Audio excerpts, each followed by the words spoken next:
My patient told me she's been secretly putting something in her husband's coffee every morning for 3 years.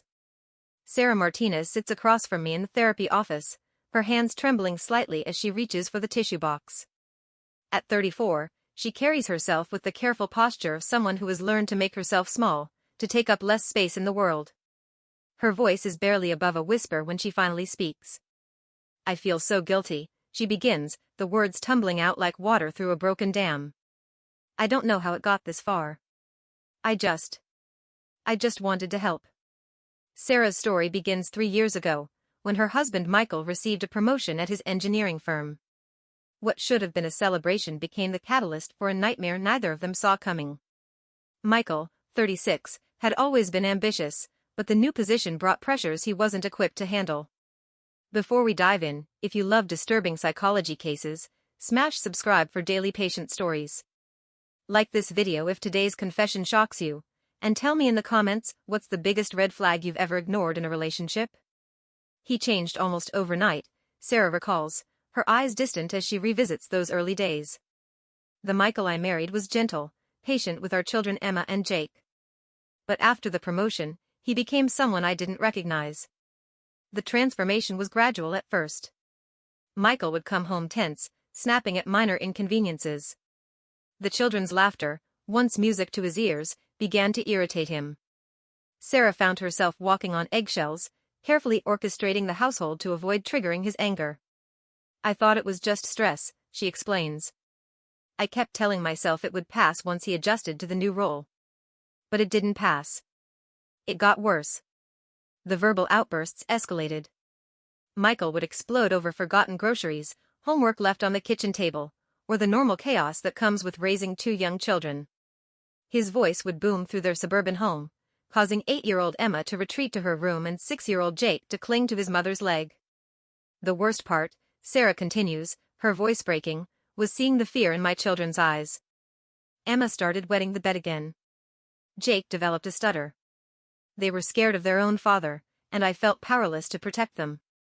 It was during one particularly volatile evening that Sarah made the decision that would haunt her for years to come. Michael had screamed at Emma for spilling juice on her homework, reducing the little girl to tears. That night, as Sarah tucked her daughter into bed, Emma whispered, "Mommy, why is Daddy so angry all the time?" Sarah had no answer. But lying awake that night, listening to Michael toss and turn beside her, she remembered the prescription sleep aids in their medicine cabinet. Leftover from when she'd had trouble sleeping during her last pregnancy, the small white pills sat unused, forgotten until that moment of desperation. I just thought, maybe if he could sleep better, he'd be less stressed, Sarah explains, her justification sounding hollow even to her own ears. Half a pill in his morning coffee. He'd never taste it, never know. He'd just be calmer. The plan seemed perfect in its simplicity. Michael drank the same large coffee every morning, black with 2 sugars. He was always rushing, never paying attention to taste. Half a pill, crushed and stirred in, what harm could it do? The effect was almost immediate. Within 30 minutes of finishing his coffee, Michael's sharp edges would soften. The man who had been snapping at everyone the night before would kiss Sarah goodbye with genuine affection, ruffle Jake's hair playfully, and tell Emma she looked pretty in her school dress. For the first time in months, our house felt peaceful, Sarah remembers, a bittersweet smile crossing her face. The children weren't walking on eggshells anymore. Michael was the father they remembered, the husband I'd fallen in love with. The mornings became Sarah's refuge. She would wake early, prepare Michael's coffee with practiced precision, and watch as the medication worked its subtle magic. The angry, volatile man would transform into someone approachable, someone she could actually talk to about their day, their children, their lives. But the effects were temporary.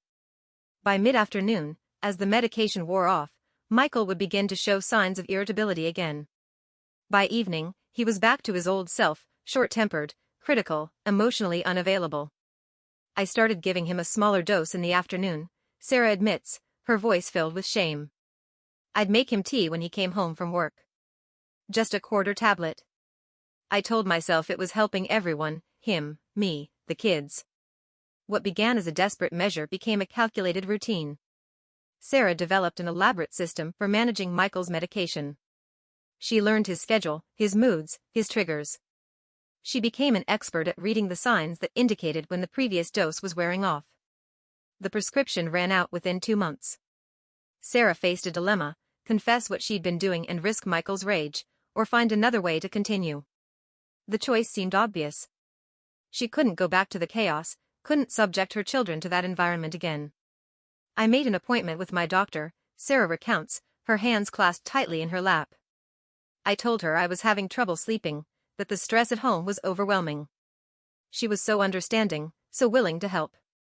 She prescribed me a month's supply of the same medication. When that ran out, Sarah found another doctor. Then another. She learned which symptoms to mention, which concerns would guarantee a prescription. She became skilled at appearing just distressed enough to warrant medication without raising suspicions about abuse. I wasn't lying, she insists. I was having trouble sleeping. The stress was overwhelming. Everything I told those doctors was true. I wasn't telling them what the medication was really for. By the end of the first year, Sarah noticed changes in Michael that went beyond the intended calming effects. He seemed foggy in the mornings, struggling to focus until his coffee kicked in. He complained of feeling tired, of needing more caffeine to get through the day. He started drinking more coffee, Sarah recalls. 2 cups in the morning instead of 1. I had to adjust the dosage accordingly. Then he wanted an afternoon coffee too. I was putting medication in everything he drank. Michael's dependence on his morning routine became absolute. He couldn't function without his coffee, couldn't start his day. On weekends when they ran out of coffee, he would drive to 3 different stores to find his preferred brand, becoming increasingly agitated until he'd had his fix. He said the coffee at work wasn't strong enough anymore, Sarah remembers. He started bringing a thermos from home. I was making a full pot every morning, medicating the entire thing because I never knew how much he'd drink. The children began to notice their father's dependency on his morning ritual. Emma, now 9, would comment on how different Daddy was before and after his coffee. Jake learned not to ask his father questions until after the coffee was finished. It was like living with Dr. Jekyll and Mr. Hyde, Sarah explains. Except I was the one controlling the transformation. I was the one creating both versions of my husband. 2 years into Sarah's deception, Michael began experiencing physical symptoms that couldn't be ignored. He complained of persistent headaches, nausea, and a general feeling of being unwell. His hands would shake if he went too long without coffee, and he seemed increasingly dependent on caffeine throughout the day. He went to see our family doctor, Sarah recalls, her voice tight with anxiety. I was terrified they'd find something in his blood work, that they'd discover what I'd been doing. But the tests came back normal. The doctor said it was probably stress and prescribed anxiety medication. The irony wasn't lost on Sarah. Her husband was being prescribed anxiety medication while she was secretly medicating him with sleep aids. The conflicting medications created a dangerous cocktail in Michael's system, though neither he nor his doctor was aware of the interaction. Michael's sleep patterns became erratic. He would crash hard in the evenings, sleeping deeply until his alarm, then struggle to wake up without his medicated coffee. His natural sleep cycle had been disrupted by years of artificial sedation, leaving him dependent on both the evening crash and the morning chemical boost. He started having nightmares, Sarah remembers. Vivid, terrifying dreams that would leave him sweating and confused. He thought it was work stress, but I knew. I knew it was because of what I was doing to him. The crisis Sarah had been unconsciously dreading arrived on a Tuesday morning in March. Michael collapsed in the shower, his body convulsing as Sarah called 911 in panic. At the hospital, doctors discovered that his kidney function had deteriorated significantly, likely due to prolonged exposure to medication his body wasn't meant to process in such quantities. The doctor was asking about his medical history, what medications he was taking, Sarah recalls, her voice barely audible. I sat there, knowing I had the answers they needed, but I couldn't speak. How could I tell them I'd been poisoning my husband for 3 years? Michael spent 4 days in the hospital while doctors ran tests, trying to understand what had caused his kidney damage. Sarah sat by his bedside, watching him sleep naturally for the first time in years, and realized how drastically she had altered his biochemistry. He looked so peaceful, she remembers. But I knew that when he woke up, when he came home, he'd want his coffee. And I didn't know how to stop giving it to him without revealing everything. The doctors warned that Michael's kidneys might not recover fully. His body had been processing unnaturally high levels of sleep medication for years, and the damage might be permanent. He would need regular monitoring, dietary changes, and possibly medication to support his kidney function. They kept asking about environmental toxins, about what might have caused this, Sarah says, tears streaming down her face. And I just sat there, knowing I was the toxin. I was the thing that was killing my husband. When Michael came home from the hospital, Sarah faced an impossible choice. She could continue the deception, knowing it might kill him, or she could stop and risk his discovery of her 3-year betrayal. She chose to gradually reduce the dosage, hoping to wean him off slowly without him noticing. The results were catastrophic. Within days, Michael was experiencing severe mood swings, tremors, and anxiety attacks. His aggression returned with a vengeance, amplified by the physical discomfort of withdrawal. The house once again became a war zone, but now Sarah understood that she had created a monster far worse than the one she'd tried to tame. He was shaking, Sarah describes, her own hands trembling at the memory. Sweating, pacing, unable to concentrate. He kept saying something was wrong with his coffee, that it didn't taste right anymore. He started buying different brands, stronger roasts, adding more sugar, more cream. Nothing satisfied him because what he was really craving wasn't coffee, it was the medication.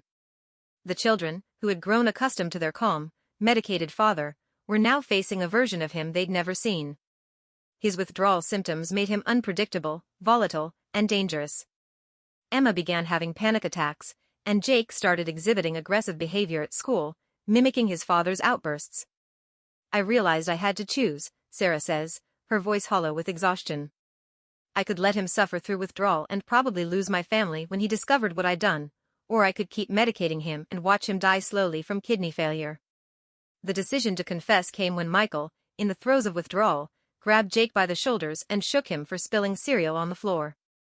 Sarah saw her 9-year-old son's terrified face and realized that her 3 years of deception had solved nothing, it had only delayed and amplified the problem. That evening, after the children were in bed, Sarah sat Michael down and told him everything. She started with the promotion, the change in his behavior, her fear for their children's safety. She explained her desperate decision, the gradual escalation, the years of deception. Michael's reaction was everything Sarah had feared and worse. The betrayal cut deeper than any anger he'd ever expressed. The realization that his wife had been drugging him, that his body's responses weren't his own, that his illness was the result of her actions, it shattered something fundamental in their relationship. He didn't yell, Sarah remembers, almost wistfully. He just stared at me with this look of complete horror. Then he asked me to leave. Just leave. Take the kids and go to my sister's. The separation that followed was devastating for everyone involved. Michael struggled with withdrawal while grappling with the knowledge of Sarah's betrayal. The children, confused and frightened by the sudden upheaval, blamed themselves for their parents' separation. Sarah found herself in therapy, not just dealing with the guilt of her actions, but trying to understand how she had become capable of such sustained deception. How had a woman who considered herself loving and moral convinced herself that drugging her husband was acceptable? Dr. Rebecca Chen, the therapist working with Sarah, explains that her case represents a textbook example of codependency within an abusive relationship cycle.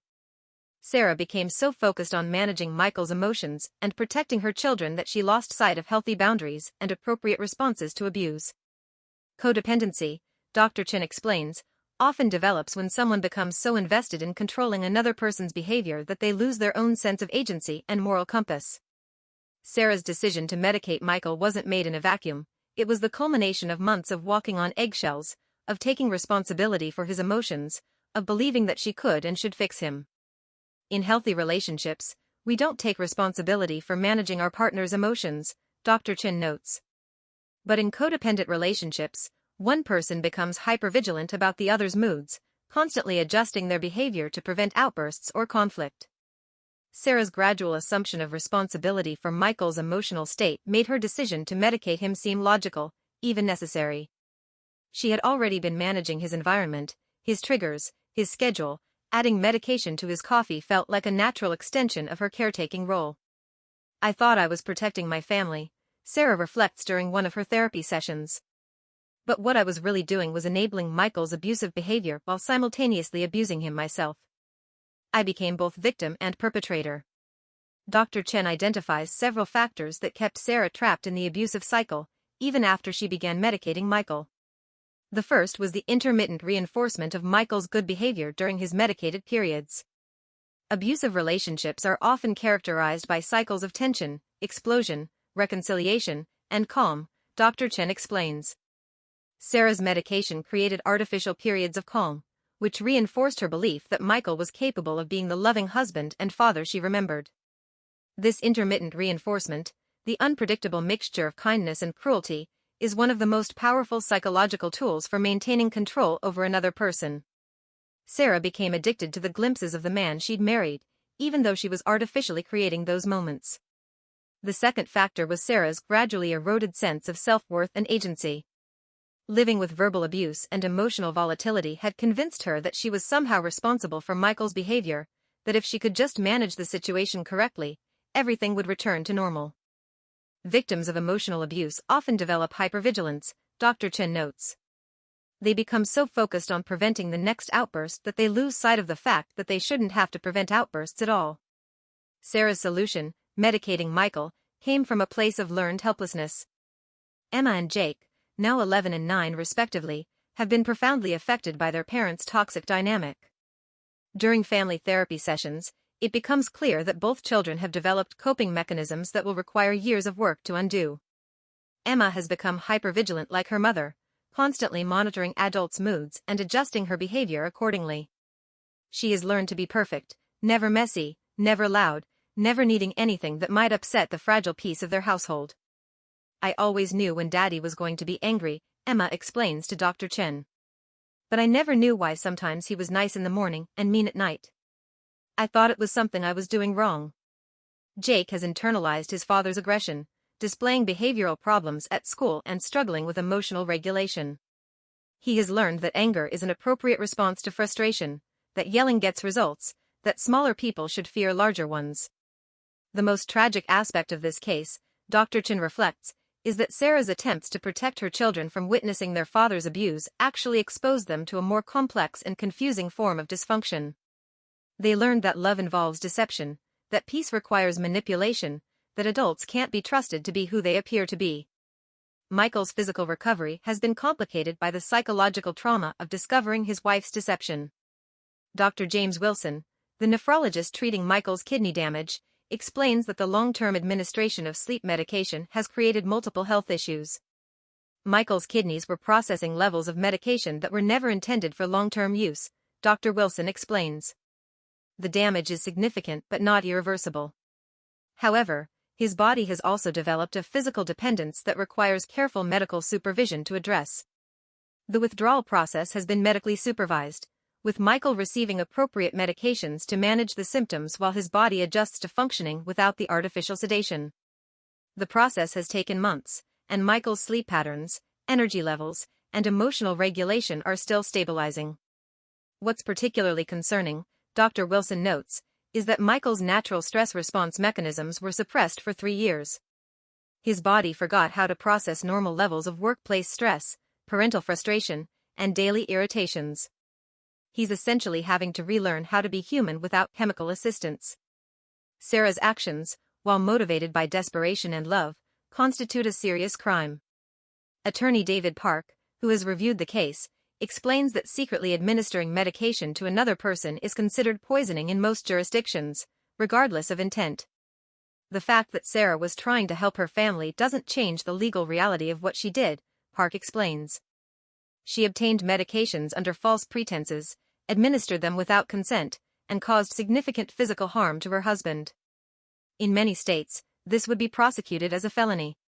However, Park also notes that prosecutors often consider the context of domestic abuse when making charging decisions. Sarah's case highlights the complex intersection of victimization and perpetration that often occurs in abusive relationships.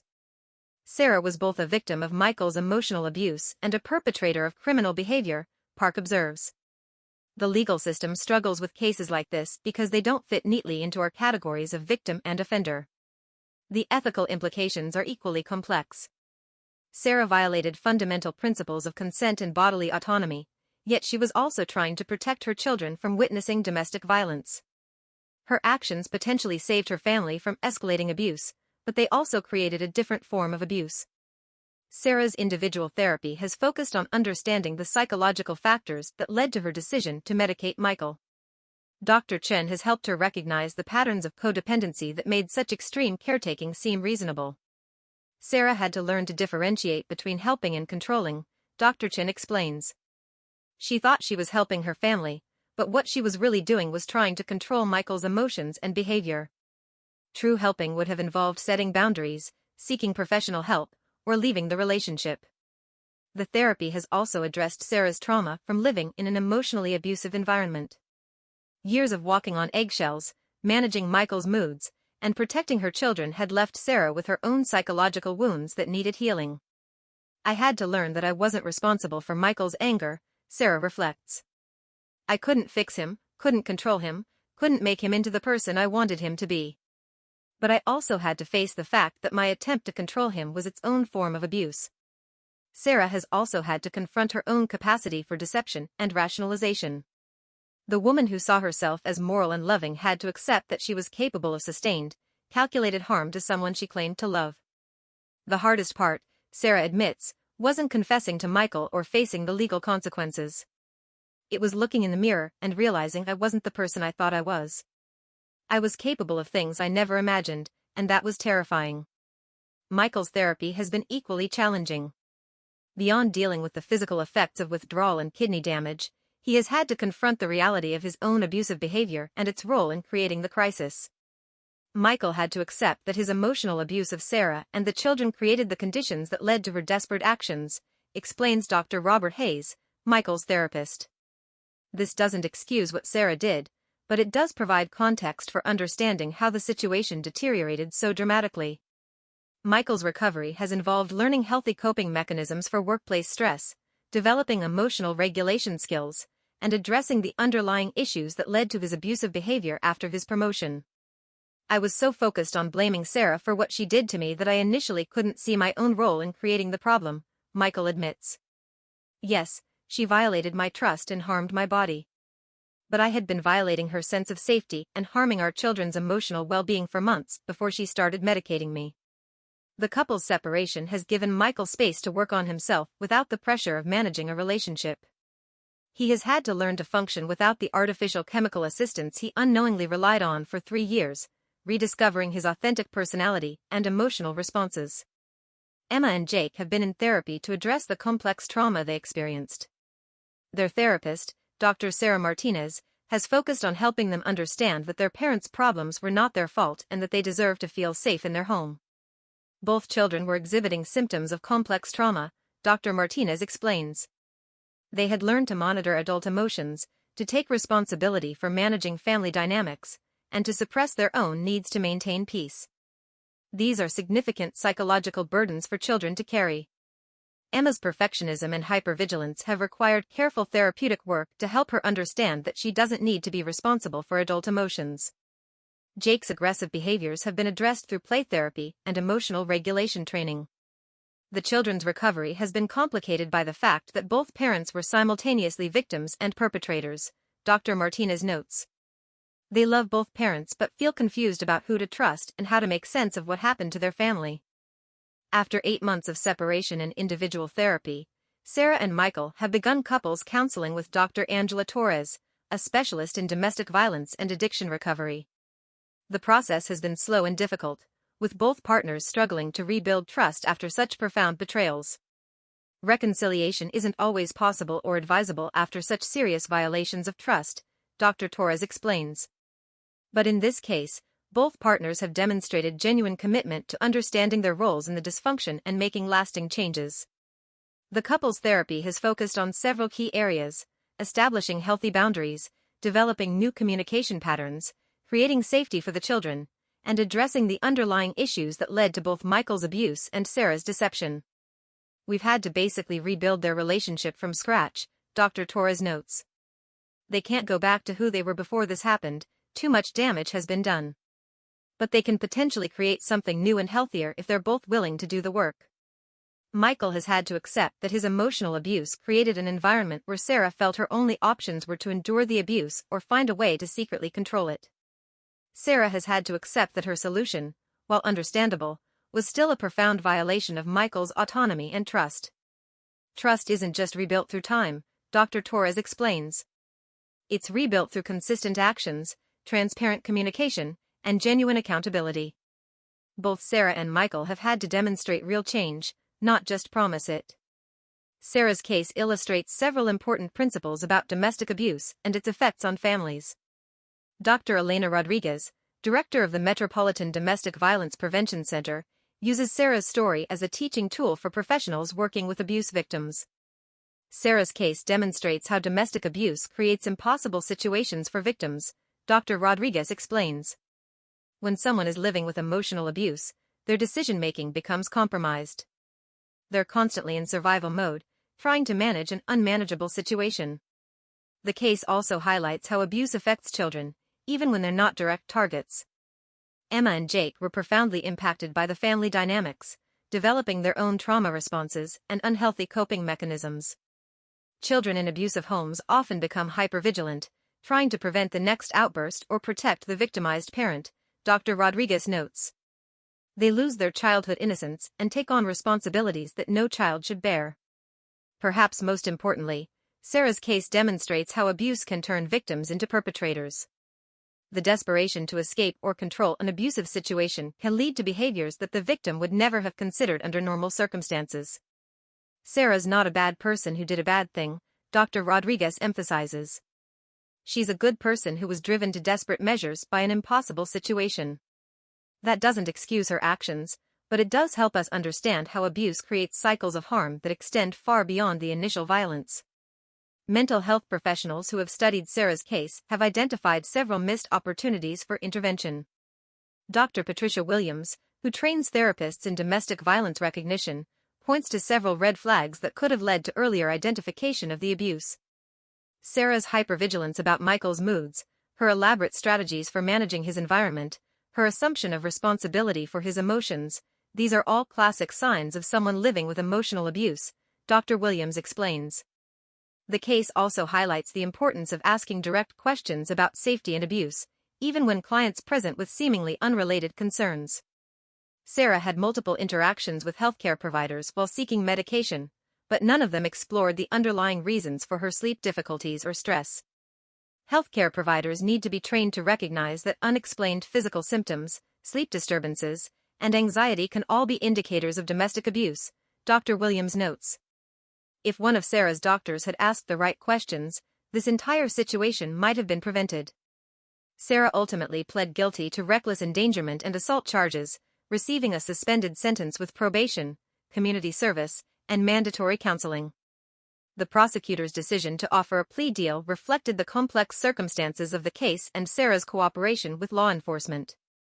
This wasn't a case of malicious poisoning, explains Assistant District Attorney Maria Santos. Sarah's actions were wrong and illegal, but they arose from a context of domestic abuse and desperation. Our goal was accountability, not punishment for its own sake.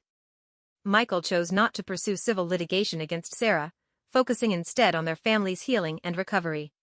Both have been required to complete parenting classes and continue therapy as conditions of any future custody arrangements. Today, 2 years after Sarah's confession, the family remains in therapy but has made significant progress. Michael and Sarah have reconciled and are working to rebuild their marriage on a foundation of honesty and mutual respect. The process has been slow and difficult, with setbacks and challenges along the way. We're not the same people we were before this happened, Sarah reflects. We can't be. Too much has changed, too much damage was done. But maybe that's not a bad thing. The people we were before weren't working anyway. Michael has learned to manage workplace stress through healthy mechanisms, therapy, exercise, and open communication with Sarah about his challenges. He has accepted that his promotion came with responsibilities he wasn't prepared for, and he has made career adjustments to better balance work and family life. I had to face the fact that I was an abuser, Michael admits. I was terrorizing my own family, the people I loved most. Sarah's actions were wrong, but they were a response to my behavior. I created the crisis that led to her desperate decision. The children have shown remarkable resilience, though they continue to work through their trauma with their therapist. Emma has learned to express her needs and emotions more directly, while Jake has developed better emotional regulation skills. Kids are incredibly adaptable, notes their therapist, Dr. Martinez. Emma and Jake have been able to process what happened in age-appropriate ways and develop healthier relationship patterns. They're going to be okay, but it will take time. The mental health professionals involved in Sarah's case have used their experience to improve their practice and train other providers. Dr. Chen has incorporated Sarah's story into her training workshops for therapists working with domestic violence victims. Sarah's case taught me that victims of abuse can become perpetrators without losing their essential humanity, Dr. Chen reflects. She's not a monster, she's a person who was pushed beyond her limits and made terrible decisions as a result. Understanding that complexity is crucial for anyone working in this field. The case has also highlighted the need for better training in recognizing and responding to domestic abuse. Too many professionals missed opportunities to intervene because they weren't trained to see the signs or didn't know how to respond appropriately. We need to do better at creating safe spaces for victims to disclose abuse, Dr. Chen emphasizes. Sarah was crying out for help in multiple ways: her sleep problems, her stress, her desperate attempts to manage Michael's moods. But no one asked the right questions or offered the right resources. Sarah's story defies simple categorization. She is simultaneously a victim of domestic abuse and a perpetrator of criminal behavior. Her actions were both understandable and inexcusable, both motivated by love and constituting a profound betrayal. The case illustrates the dangerous intersection of codependency and abuse, showing how victims can become so invested in managing their abuser's emotions that they lose sight of appropriate boundaries and responses. Sarah's 3-year deception wasn't planned from the beginning. It evolved gradually as she became more desperate to protect her children and preserve her marriage. Perhaps most importantly, Sarah's case demonstrates that recovery and redemption are possible, even after the most serious violations of trust. Through intensive therapy, honest accountability, and genuine commitment to change, Sarah and Michael have been able to rebuild their relationship and their family. "I'm not proud of what I did," Sarah says in our final interview. "I violated Michael's trust, harmed his body, and put my children in an even more confusing and dangerous situation. But I've learned from it. We've all learned from it. And maybe that's the most important thing, that people can change, that families can heal, that even the worst mistakes don't have to define us forever." The weight of good intentions, as Sarah learned, can be as dangerous as malicious acts. But with professional help, honest accountability, and genuine commitment to change, even the most damaged relationships can sometimes be repaired. Sarah's story serves as both a cautionary tale and a testament to the resilience of the human spirit and the possibility of redemption, even in the darkest circumstances. The second year of recovery brought new challenges that neither Sarah nor Michael had anticipated. As Michael's body fully adjusted to functioning without artificial sedation, he experienced what Dr. Hayes termed emotional rebound, a period where his natural emotional responses, suppressed for so long, returned with overwhelming intensity. "It was like learning to walk again," Michael describes. "For 3 years, my emotions had been chemically dampened. When that artificial buffer was removed, everything felt amplified: joy, anger, frustration, even love. I had to relearn how to experience and express feelings appropriately." This emotional volatility created new tensions in their reconciliation.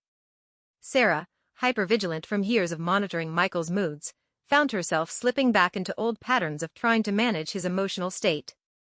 The difference was that now she was doing it openly, through communication and support rather than deception. "I caught myself wanting to fix his bad days," Sarah admits. "When he was frustrated about work or tired from poor sleep, my instinct was still to find a way to make it better.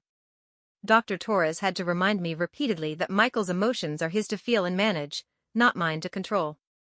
Michael's return to work presented unexpected challenges. His colleagues had noticed his dramatic personality changes over the years, the initial aggression after his promotion, followed by the calmer periods when he was unknowingly medicated, and then the erratic behavior during withdrawal. HR had documented several complaints about his earlier aggressive behavior. "I had to have some very difficult conversations with my team," Michael recalls. "People I had yelled at, projects I had mismanaged because I wasn't thinking clearly.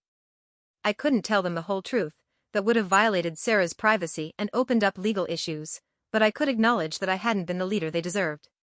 Michael chose to step down from his management position, returning to an individual contributor role that better matched his skills and stress tolerance.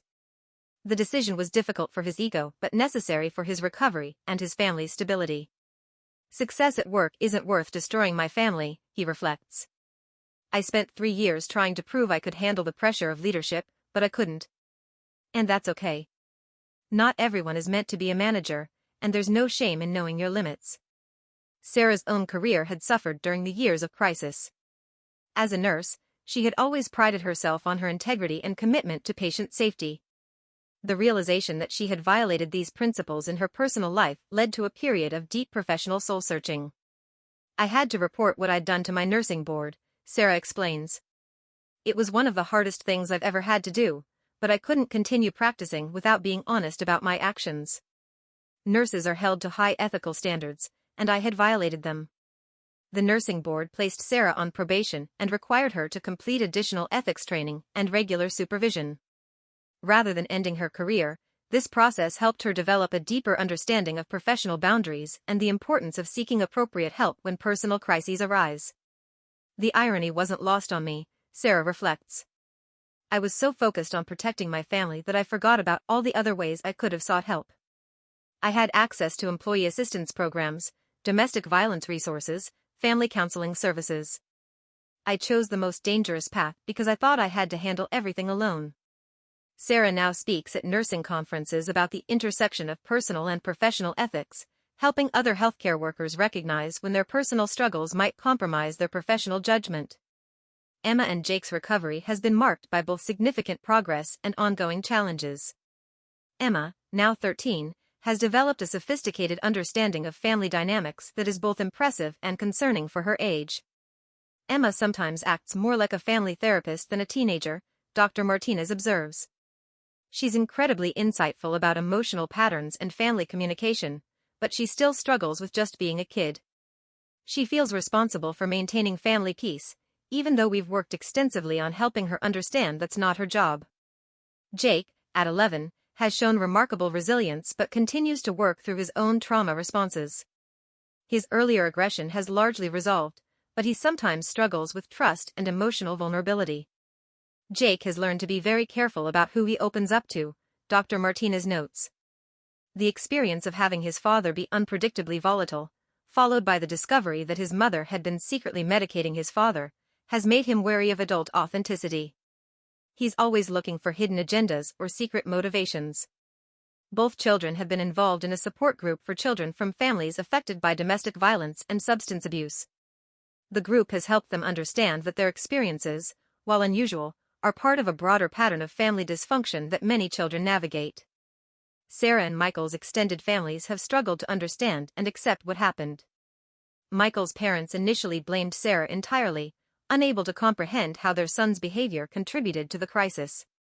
Sarah's family oscillated between supporting her and expressing horror at her actions. Family gatherings became minefields, Sarah recalls. Everyone had opinions about what we should have done differently, but no one had lived through what we experienced. The judgment was sometimes overwhelming. Michael's relationship with his parents has been particularly strained.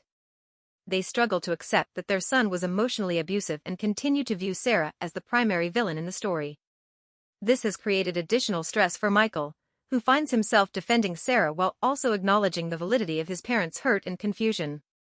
My parents raised me to be respectful and kind, Michael explains. They can't understand how I became someone who terrorized his own family.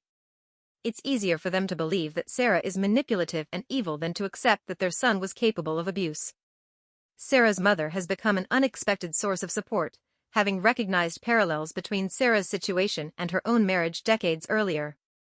My mother told me that she had considered leaving my father several times when I was young because of his temper, Sarah reveals. She never told me that before. She said she understood the desperation I felt, even if she couldn't condone my actions. That validation meant everything to me. The legal and medical costs associated with their crisis have created significant financial strain for the family. Michael's medical bills for kidney treatment, combined with legal fees and extensive therapy costs, have depleted their savings and forced them to downsize their home. We lost almost everything financially, Sarah acknowledges. But in some ways, that's been part of our healing process. We had to learn to live more simply, to focus on what really matters. Material success had become too important to us, especially to Michael. The family's insurance covered some but not all of their therapy costs, leading them to seek services at a community mental health center. This experience connected them with other families facing similar challenges and helped them realize they weren't alone in their struggles. The community mental health center was actually a blessing, Michael reflects. We met other families dealing with addiction, abuse, and recovery. It helped us understand that these problems are more common than we realized, and that recovery is possible for everyone, not just people with expensive private therapists. Both Sarah and Michael have become advocates for better training and resources around domestic violence and family dysfunction. Sarah works with healthcare providers to help them recognize signs of domestic abuse, while Michael speaks to men's groups about anger management and the warning signs of abusive behavior. I never thought of myself as an abuser, Michael explains during one of his presentations. I wasn't hitting anyone, I wasn't breaking things. But emotional abuse is still abuse, and the damage it causes is real and lasting. Men need to understand that our anger, no matter how justified it feels, is never an excuse for terrorizing our families. Sarah's presentations focus on the dangers of codependency and the importance of seeking appropriate help rather than trying to manage everything alone. Healthcare workers are trained to help people, but we're not always good at recognizing when our helping crosses the line into controlling, she explains. I thought I was protecting my family, but I was actually perpetuating the dysfunction in a different way. We need to teach people that love sometimes means stepping back and letting others face the consequences of their actions. The family's recovery has been significantly aided by their involvement with a faith community that specializes in supporting families affected by trauma. The church's approach focuses on accountability, forgiveness, and practical support rather than judgment. Our pastor, Reverend Johnson, has been incredible, Sarah shares. He's helped us understand that forgiveness doesn't mean forgetting or excusing what happened. It means choosing to move forward together despite the pain we've caused each other. The church community has provided practical support as well, helping with childcare during therapy sessions, providing meals during particularly difficult periods, and offering financial assistance when medical bills became overwhelming. I was afraid that people would judge us if they knew the truth, Michael admits. But we found that most people have their own struggles, their own family secrets. Being honest about our problems actually helped us connect with others in deeper ways. Recovery from such complex trauma is not linear, and the family continues to face setbacks and challenges. Michael occasionally experiences what he calls emotional flashbacks, periods where he feels the intense anger and frustration that characterized his behavior during the promotion period. The difference now is that I recognize what's happening, he explains. I can feel the anger building, and I have tools to manage it. I take time-outs, I call Dr. Hayes, I talk to Sarah about what I'm experiencing. The feelings are still there, but I don't act on them the same way. Sarah still struggles with hypervigilance and the urge to manage Michael's emotions. She has learned to recognize these patterns but finds them difficult to change completely. Recovery isn't about becoming perfect, she reflects. It's about becoming aware of our patterns and choosing different responses. I still notice Michael's moods, but I don't automatically assume it's my job to fix them. That's progress, even if it's not perfection. The family's relationship with their various therapists has evolved significantly over the course of treatment. What began as crisis intervention has become a long-term partnership in ongoing growth and development. We're not in therapy to fix a crisis anymore, Dr. Torres explains. We're in therapy to continue building the healthy relationship patterns they've started to develop. This family has done remarkable work, but maintaining these changes requires ongoing support and accountability. The children's therapy has also evolved from trauma treatment to more typical adolescent and childhood developmental support. Emma and Jake still see Dr. Martinez regularly, but the focus has shifted from processing their trauma to navigating normal developmental challenges with the added awareness of their family history. As the family looks toward the future, they have developed both individual and collective goals that reflect their growth and ongoing commitment to health. Michael's goals include continuing to advance in his career at a pace that doesn't compromise his family relationships and eventually becoming a mentor for other men struggling with anger and workplace stress. Sarah's goals include completing additional education in trauma-informed care and eventually specializing in working with families affected by domestic violence. She hopes to use her experience to help other healthcare workers recognize and respond appropriately to signs of abuse. I want to make sure that other families don't go through what we went through, Sarah explains. If my experience can help even one healthcare provider ask the right questions or recognize the warning signs, then something good will have come from all this pain. The family's collective goals include maintaining their commitment to therapy and open communication, creating new family traditions that reflect their healthier dynamics, and eventually sharing their story more broadly to help other families recognize and address similar problems. Sarah and Michael's case has contributed to several policy discussions and system changes in their community. The local Domestic Violence Prevention Center has incorporated their story into training materials, helping service providers understand the complex ways that abuse can manifest and the desperate measures that victims sometimes take. Sarah's case helped us realize that we need to expand our definition of who needs domestic violence services, explains Dr. Rodriguez. She didn't fit our traditional profile of a victim seeking help, but she was clearly someone who needed support and intervention. We've had to broaden our outreach and training to reach people like Sarah. The medical community has also used their case to improve protocols for recognizing signs of domestic abuse and for prescribing potentially addictive medications. Several healthcare systems have implemented new screening procedures and training programs based on lessons learned from Sarah's experience. Sarah was able to obtain multiple prescriptions from different providers because our systems weren't designed to catch this kind of pattern, explains Dr. Wilson. We've now implemented better communication systems and screening protocols to help identify when patients might be seeking medications for inappropriate uses.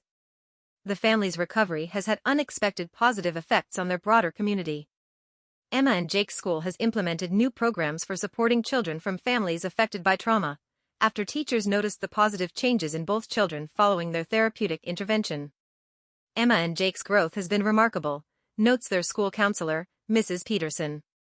They've gone from being withdrawn and anxious to being empathetic leaders who help other children. Their experience has made them uniquely qualified to support their peers who might be struggling with family problems. Michael's workplace has also benefited from his transparency about his struggles with anger management and stress. His willingness to discuss his experience has encouraged other employees to seek help for their own challenges, leading to improved workplace culture and reduced turnover. Michael's honesty about his mistakes and his recovery process has created a culture where people feel safer admitting when they're struggling, notes his supervisor, Jennifer Walsh. We've had several other employees seek help for anger management, substance abuse, and family problems because Michael showed them it was possible to get help and come back stronger. 5 years after Sarah's initial confession, the family continues to grow and heal. Their story serves as a complex example of how domestic abuse, codependency, and desperation can create cycles of harm that extend far beyond the original perpetrator and victim. Sarah's case illustrates that good people can make terrible choices when pushed to their limits, and that recovery requires acknowledging both victimization and responsibility. Michael's journey shows that abusers can change with appropriate intervention and genuine commitment to growth. Perhaps most importantly, Emma and Jake's resilience demonstrates that children can recover from complex trauma when provided with appropriate support and honest, age-appropriate explanations of what happened in their family. We're not the same family we were 5 years ago, Sarah reflects. We can't be, too much has happened, too much has changed. But we're not trying to go back to who we were. We're trying to become who we were meant to be all along, honest, supportive, and truly loving rather than controlling. The family's ongoing recovery serves as a testament to the possibility of redemption and healing, even in the most difficult circumstances. Their willingness to share their story continues to help other families recognize warning signs, seek appropriate help, and maintain hope that change is possible. Healing isn't a destination, Michael concludes. It's a daily choice to do better, to be more honest, to love more genuinely. Some days we succeed, some days we struggle, but we keep choosing recovery. And that makes all the difference.